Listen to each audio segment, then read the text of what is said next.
नमस्कार प्रिय मित्रों, मैं ज्योतिषकार कमल आप सबका हार्दिक अभिनंदन करता हूं आपके अपने इस प्यारे यूट्यूब चैनल एस्ट्रो कमल में। दोस्तों, आज मैं आपको एक ऐसी शानदार अद्भुत एक प्रैक्टिकल साधना देने जा रहा हूं जिससे आप इस संसार में कुछ भी करने में सक्षम हो सकते हैं और कुछ भी चीज, जिस चीज की भी आपको जरूरत हो, थोड़ी मेहनत करनी पड़ेगी, वो चीज आप मंगा सकते हैं। लेकिन प्रकृति के विपरीत चल करके, ये प्रकृति के विपरीत चलना, कोई भी साधना तंत्र के द्वारा किसी शक्ति को आप बुलाते हो। प्रकृति नहीं चाहती कोई किसी को बुलाए करे। प्रकृति चाहती हर जीव, हर मनुष्य जीव जो भी पैदा हुए हैं, चाहे वो जिन पैदा हुए, बेताल पैदा हुए, भूत पैदा हुए, सब अपने अपने दुनिया में खुश रहे। एक दुनिया दूसरी दुनिया को कभी भी डिस्टर्ब नहीं करे। लेकिन ऐसा प्रकृति के सोचने से नहीं होता है। डिस्टर्ब करते हैं लोग, जिन, जिन्नात, भूत, प्रेत, बेताल, पिशाच इंसानों को परेशान करते हैं। इंसान उनके उंगली करते हैं, परेशान करते हैं, सबको बुलाते हैं, बातें करते हैं। ये आदिकाल से चला आया है। लेकिन प्रकृति के जीवों को बुलाने और उनसे बात करने में आपकी ऊर्जा खर्च होती है। समझना बात को, आपकी एनर्जी खर्च होगी तो एनर्जी पहले होनी चाहिए। तो जिस आदमी ने गुरु मंत्र वगैरह का दीक्षा लेकर के अच्छी तरह से जाप वाप किया, अपनी एनर्जी को बढ़ाया, अपने ऑरा को बढ़ाया, वो फटाक से इस साधना को सिद्ध कर सकता है। और ऐसी शक्तियां उसके पास रहती है। किसी के पास ज्यादा रहती है, किसी के पास कम रहती है। लेकिन एक भी आदमी ऐसा नहीं होता जिसके पास ऐसे पावर्स नहीं रहते। पावर्स रहते हैं, लेकिन वो आदमी वीतरागी होता है, अपने लिमिट से बाहर नहीं जाता, किसी को नुकसान नहीं पहुंचाता, किसी का कुछ बुरा नहीं करता। और कुछ तो ऐसे जो ना भला करते हैं ना बुरा करते हैं, बस अपने काम से काम रखते हैं, अपना प्रचार भी नहीं होने देते। ऐसे ऐसे मैंने हजारों संत देखे हैं, प्रचार भी नहीं होने देते। जिनके पास शक्तियां हैं, सिद्धियां, प्रचार भी नहीं होने देते, एकदम साइलेंट रहते हैं। जिसके पास सिद्धियां हो जाती अपने आप साइलेंट होना शुरू। कई लोग मुझे पूछते हैं, आपके किसी शिष्य ने ये साधना की है क्या? की है, लेकिन अब वो बोल नहीं सकता। जिसने जो साधना कर ली, जिसके पास शक्ति आ गई, प्रकट होगी, तो शक्ति उसको सब समझा देती है कि देखो, तुम्हें कहीं कोई ऐसे ढिंडोरा पीटने की आवश्यकता नहीं। तुम चुप रहो, ज्यादा से ज्यादा चुप रहो। जितना चुप रहोगे उतना फायदे में रहोगे। और तो जितना कायदे में रहोगे उतना फायदे में रहोगे। ये उसका कायदा है। आज मैं आपको जिन्नों की एक कन्या है, आमिया ताशा। आमिया ताशा की एक प्रमाणिक साधना है, वो साधना मैं आज आपको बता रहा हूं। साधना लंबी है दोस्तों, इसलिए जिनको लंबी साधनाओं में रुचि नहीं है वो आगे देख के क्या करेंगे, और जिनको रुचि है वो पूरा वीडियो देखें। बहुत शानदार चीज है। आमिया ताशा बहुत ही सरल स्वभाव की लड़की है और मनुष्यों के बहुत करीब आ सकती है। जो भी इसकी श्रद्धा से साधना करता है उसको ये दर्शन दे देती है। और दर्शनों के बाद में फिर आगे का प्रोग्राम शुरू होता है। इसमें कोई वचन नहीं होते, कोई कॉल वचन कुछ नहीं होगा, तू ऐसे आ जा, वैसे आ जा। इसमें कुछ ऐसा सिस्टम नहीं है। ऐसी बहुत सारी साधनाएं हैं, बहुत सारी शक्तियां जिनमें वचन नहीं होते, जिनमें वचनों का कोई लेन देन नहीं, जिनमें हृदय से आपका कॉन्टेक्ट होता है, दिल से होता है। दिल से बुलाओ, आ जाते हैं और अपना बातचीत करके, काम करके निकल लेते हैं वापस। चिपके नहीं रहते ज्यादा। और ज्यादा कोई बाउंडेशन भी नहीं है कि मौत के बाद भी आपके साथ रहेंगे, ऐसा वैसा, ऐसा कुछ नहीं है। तो आमिया ताशा की जो साधना है, ये एक सरल साधना है। और जब जरूरत हो तब उनको बुलाना होता है, जब जरूरत नहीं होती तब बुलाने की आवश्यकता नहीं है। और जब बुलाना होता है तब उनसे अच्छी तरह से प्रेम से बातें करनी होती है। आमिया ताशा की एक और खासियत है कि जब इनकी साधना करो तो इनको खूब चढ़ाना पड़ता है पहले इमली के झाड़ पे। आप ऐसी है, आप ऐसी है, आपके बारे में मैंने गुरु जी के मुंह से सुना है, आपके बारे में बात सुना है, आप जैसी दयालु तो कोई नहीं, आप जैसे सुंदर तो कोई नहीं। तो आएगी जब आपके सामने तो वैसी ही सुंदरी, परम सुंदरी बनकर के आएगी।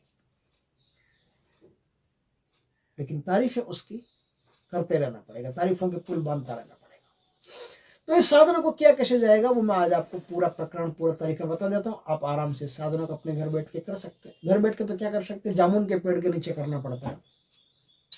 जामुन का पेड़ आपके घर में हो तो वहां भी कर सकते हो, कोई दिक्कत नहीं।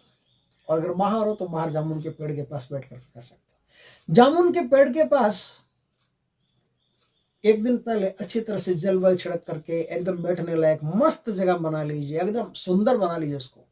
और भी दूसरे फूल फाल पास में आप चाहो तो उगा लीजिए, सुंदरता बढ़ाने के लिए। जामुन के वृक्ष के नीचे पश्चिम दिशा की तरफ मुख करके आपको बैठना है, या उत्तर दिशा की तरफ मुख करके आपको बैठना है। दोनों में से किसी भी दिशा की तरफ मुख करके बैठ सकते।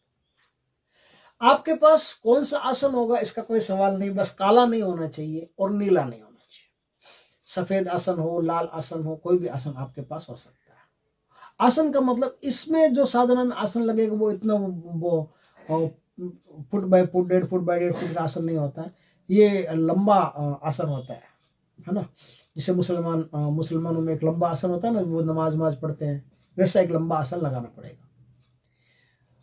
उस पर आपको वज्रासन में बैठ के ही साधना करनी पड़ेगी। मुसलमान जैसे नमाज पढ़ते हैं वैसे ही सर पे कैप लगा करके साधना करनी पड़ेगी, और कैप सुलेमानी होनी चाहिए। यह साधना सफेद हकीक की सिद्धमाला से होती है, और साधना आपको 1,51,000 मंत्रों का 42 दिन में 42 डेज में जाप करना पड़ता है। साधना रात 11 बजे से शुरू होती है, 11 बजे से पहले शुरू हो जाती है। 11 मतलब घड़ी में बजना नहीं चाहिए, 10:58 10:55 से ही साधना शुरू करनी पड़ती है आपको। 11 तब घड़ी एकदम मिला करके रखना, 11 बाद में बजनी चाहिए। साधना कंटिन्यू रहनी चाहिए 11 बजे के समय में। और मैं समझता हूँ कि घंटा 1.5 घंटा आपको ये साधना करनी पड़ेगी। 42 दिन करोगे, 1,51,000 मंत्रों का जाप करोगे तो घंटा 1.5 घंटा 2 घंटा बस आपको जाप करना पड़ेगा। छोटा सा मंत्र है, इसलिए ज्यादा मेहनत आपको करनी नहीं पड़ेगी। बस आपको लौंग और इलायची का भोग एक पत्ते पर रख करके उनको रोज चढ़ाना होगा। रोज चढ़ाने के बाद में वो लौंग और इलायची आप सुबह वहां से हटा लें, क्योंकि अगर वृक्ष आपके घर में लगा है तो सुबह हटा लेंगे, नहीं घर में लगा तो लोग ले जाएंगे कोई लौंग इलायची। 2 लौंग 2 इलायची और एक बतासा रखें तो बतासा रख दें। इसमें कोई ज्यादा भोग का प्रॉब्लम नहीं है, बस इसमें धूप का महत्व है। धूप जो जलाएं वो खुशबूदार होनी चाहिए, एकदम खुशबूदार और बढ़िया धूप लेके आना है। मार्केट में सस्ती जो 20-50 रुपए में मिलती है ऐसे नहीं चलेगी। धूप बढ़िया बेस्ट क्वालिटी की धूप लेके आए और शरीर पर इत्र लगा करके ही ऐसी इस साधना को करें। साधना में जलाली जमाली दोनों परहेज करने हैं। आप जलाली और जमाली दोनों परहेज करने हैं साधना में। तो ये परहेज पहले पूछ लें। विशेष परहेज क्या होता है? ब्रह्मचर्य का पालन करना होता है, किसी भी प्रकार का शराब मांस आदि का सेवन नहीं करना होता है, इनसे आपको दूर रहना होता है ना। और चाकू से कोई चीज काटनी नहीं होती है। जब तक साधना चले तब तक आपके बाल नहीं कटने होते हैं, आप किसी को गाली नहीं दे सकते, आप किसी से लड़ाई झगड़ा नहीं कर सकते। बस ये जो नॉर्मल परहेज होते हैं, ये परहेज इंपॉर्टेंट है, खास है। इन परहेजों का खास ख्याल रखें। और ढीले कपड़े पहनने पड़ते हैं साधना में। किसी भी प्रकार के कोई कपड़े पहनो, कपड़े ढीले होने चाहिए बस। जैसे कुर्ता पजामा आदि पहनते हैं, कुर्ता धोती पहनते हैं, कुछ भी पहन सकते हो, कोई दिक्कत नहीं है, लेकिन ढीले कपड़े होने चाहिए। सिर्फ कमर बंदी हुई हो, बाकी कपड़े ढीले होने चाहिए आपके। उस प्रकार से आप साधना करें। एकदम इजी साधना है, कोई ज्यादा नहीं है। उद की धूप हो आपके पास, बढ़िया उद की धूप, सैंडल की धूप हो, चंदन की, तो वो जो बेस्ट धूप आती है वही मंगा करके रखना, और वही इत्र आपको मंगा करके रखना होता है। कनेर का वो केवड़े का जल एक बोतल में आप भर लें। बोतल के ऊपर इस प्रकार से सिस्टम रखें कि जब एक माला पूरी हो जाए तो जल को इस प्रकार से आप फेंक सकें। तो एक बोतल में केवड़े का जल भरकर रखें और जल भरकर रखें, इस प्रकार से फेंकते रहें। ठीक है। हर माला के पीछे आपको एक काम करना पड़ेगा। और जब आप साधना शुरू करो तब दरूद शरीफ का कम से कम 7 पाठ पहले और 7 पाठ बाद में कर लेना। इस प्रकार से आप ये काम करना। 30 दिन बाद में आपको अनुभव होना शुरू हो जाएंगे। कई प्रकार के अनुभव होंगे, 30 दिन बाद में अनुभव होना शुरू हो जाएंगे, और कई प्रकार के अनुभव आपको होंगे। आपको डरना नहीं है, आपको निडर रह करके साधना करनी है। साधना में और कोई लंबा प्रपंच है नहीं कुछ, बस इतना ही है कि केवड़े का जल आपके पास रहना चाहिए, धूप उद की चाहिए या चंदन की चाहिए, और बस चंदन का इत्र हो, बढ़िया खुशबूदार चंदन का इत्र हो, वो चंदन का इत्र लगा करके आपको साधना करनी होती है। और कोई इसमें लंबा प्रोग्राम है नहीं, बस बैठ करके आपको मंत्र का जाप करना है। अनुभव आपको कई प्रकार के होंगे। कई बार तो ऐसा होगा कि आपको लगेगा आपका शरीर फूल रहा है, कई बार लगेगा शरीर उड़ रहा है, कई बार लगेगा आसपास कोई जंगली जानवर बोल रहे हैं, कई बार लगेगा कुछ खवातीनें, कुछ औरतें आपके आसपास घूम रही है। इस प्रकार से कई प्रकार के अनुभव होंगे। 35 से 42 दिन के बीच में आपके पास एक स्त्री आएगी, बहुत सुंदर स्त्री, सर्वथा नग्न, और इतनी सुंदर स्त्री आपने आज तक देखी नहीं होगी। वो स्त्री आकर के आपसे बातें करने की कोशिश करेगी, आपको रिझाने की कोशिश करेगी। वो स्त्री इतनी आकर्षक होती है कि एक बार उसके मोह जाल में फंस गए तो आपकी साधना कभी सफल नहीं होगी, क्योंकि आमिया तासा की बहन होती है। इन साधनों में कई बार ऐसे होता है कि असिस्टेंट जो होता है वो पहले आता है और मंत्री जी बाद में आते हैं। तो असिस्टेंट आके पहले चेक करता है कि हाँ आपके आने के लायक जगह है कि नहीं है। तो इन साधनों में कई बार इनकी बहनें होती है, इनकी सहेलियां होती है, कई बार काली की साधना में भी उनकी अनुचरियां योगिनियां आती है। तो ये सब पहले है ना, शंकर भगवान की साधना में महाप्रेत आता है, इस प्रकार से ये पहले आते हैं। और एक वो है ना कौन सा भूत, बावरिया भूत की साधना करो तो भी उसका पहले चेला आता है, बावरिया भूत जैसा ही दिखता है और एकदम बातों में लेके घुमा करके एकदम पॉलिटिशियन होते हैं, बढ़िया एकदम राजनीतिक एकदम बातें करना इनको आता है, किस प्रकार से उल्लू बनाना है जनता को। तो आपको अच्छी तरह से आता है तो आपको बना करके और निकल लेंगे और साधना भी ले जाएंगे, फिर कुछ नहीं। आपको जब तक 42 दिन की अंतिम माला पूरी नहीं हो जाए तब तक किसी से बात नहीं करनी। बात कर लिया फंस गया।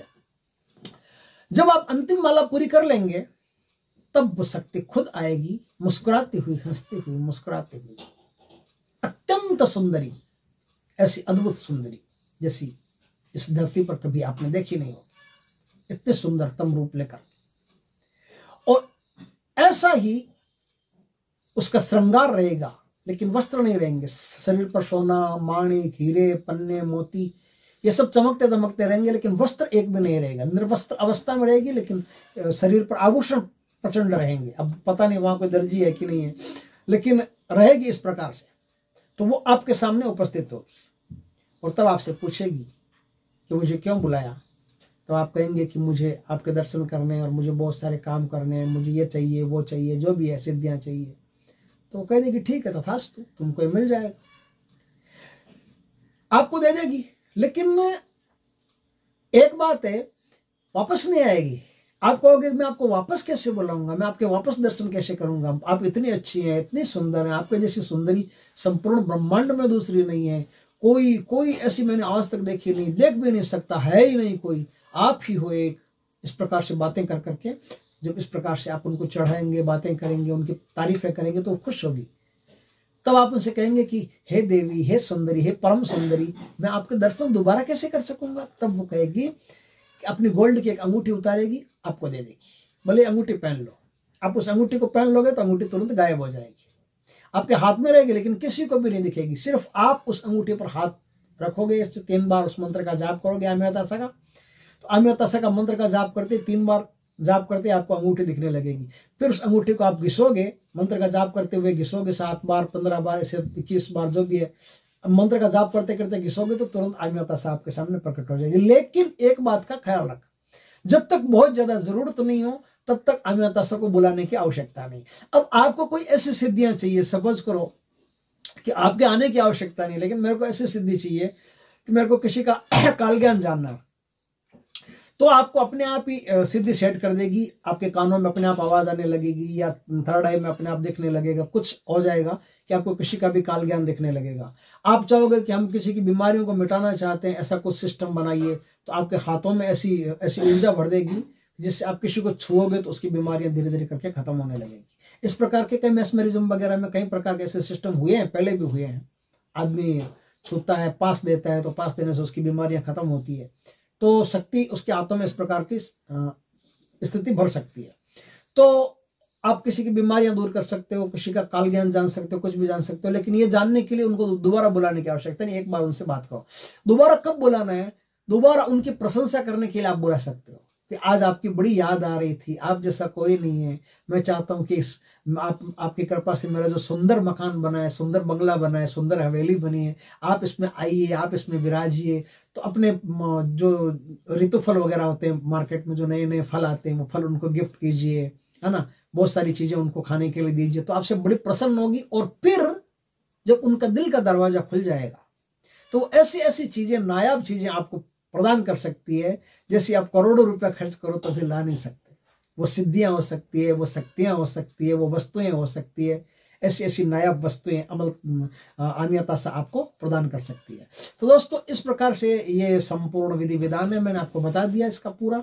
और साधना में सावधानी सबसे बढ़िया यही है कि आप ब्रह्मचर्य का पालन करें और मन वचन कर्म से किसी भी स्त्री की तरफ उसके चरणों से ज्यादा आगे देखना ही वर्जित होता है। कोई भी स्त्री हो, मार्केट में निकल रहे हो, कहीं भी निकल रहे हो साधना काल के दौरान, तो आपकी नजर उसके चरणों से आगे नहीं, उसके पैरों से आगे नहीं बढ़नी चाहिए। तो मन वचन कर्म में आप पूर्ण शुद्धता रखें, इस प्रकार से आप साधना करें। अब मैं आपको मंत्र बता देता हूं। इसका जो मंत्र है वो बहुत ही शानदार मंत्र है, या आमिया तासा, या आमिया तासा। इस प्रकार से मंत्र है, छोटा सा मंत्र है ना, तो आराम से इसको कर सकते हो। बहुत सुंदर साधना है, बहुत शानदार साधना है। अगर आपके ग्रह नक्षत्र अच्छे हुए और ये साधना आपको सिद्ध हो गई तो फिर आप हजारों लाखों लोगों का भला कर सकते हो। दोस्तों वीडियो अच्छा लगे तो लाइक करना, कमेंट करना, शेयर करना। पहली बार हमारे चैनल पर आए, चैनल को सब्सक्राइब करना, पास में जो बेल आइकॉन का बटन है दबा देना, ताकि हमारे ज्ञानवर्धक जानकारीपूर्ण वीडियो सबसे पहले आपके पास आ सके। जय श्री कृष्ण दोस्तों।